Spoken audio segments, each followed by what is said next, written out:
سيداتي آنساتي سادتي مشاهدي الجزيرة الرياضية الكرام، مرة أخرى شوط ثاني يبدأ بسرعة، يبدأ للهلال الآن على المرمى الشبابي.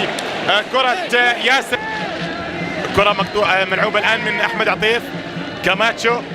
كاماتشو بشكل جميل ويسدد وفل على المرمى. لعب ضد مارادونا في افتتاح كأس العالم عام 82. كرة ملعوبة سليمة، لكن أيضا بتمر من تياغو نيفيز بالاهداف الاربعه. الان هذه كره الماضيه والجو نيفيز، وامام الكره كذلك ايضا.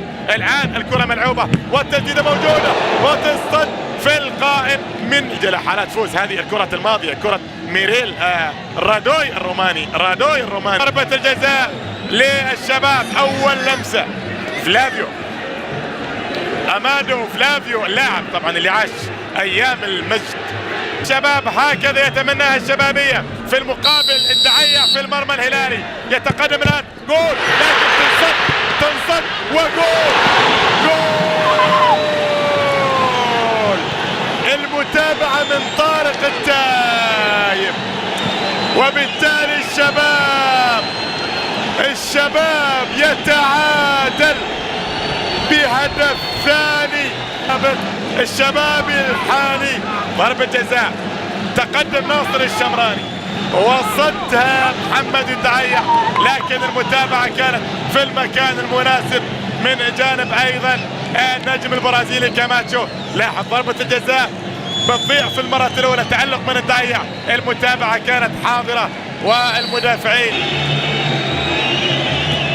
كرة ملعوبة عالية والامام، هذه خطيرة في المكان الخطير، مرت من امام ايضا ياسر القحطاني لهدفين في قمة الدوري السعودي في الجولة العاشرة. وحاول القحطاني ياسر في الكرة الماضية، لكن كرة ايضا اصطدت في المدافعين وتحولت الى ضربة ركنية للهلال. هذه كرات ياسر القحطاني، كرات الباب اللي كان متأخر بهدفين نظيفين يعود من الباب الكبير.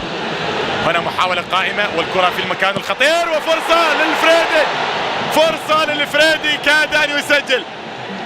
فرصة الشبابية كذلك، شوف يعني من اللحظة الأولى كانت تبدو أقرب للمدافع، لكن بعد ذلك يتخطى الفريدي. وشايف هذه اللعبة في هذا المكان تبين أقرب للمدافع، لكن لمسة. هنا محاولة قائمة الآن، الكرة تبعد الآن وتعود إلى أحمد الفريدي الذي أعطى الإضافة، والآن الكرة موجودة وخطيرة، والتألق لحارس المرمى وليد عبد الله في الكرة الماضية. استقبال ممتاز، الكرة كانت قوية وصعبة، لكن لمسة اليد في كرة القدم السعودية عبر الجزيرة الرياضية. هنا محاولة المرور والكرة في المكان الممتاز والتسديدة موجودة.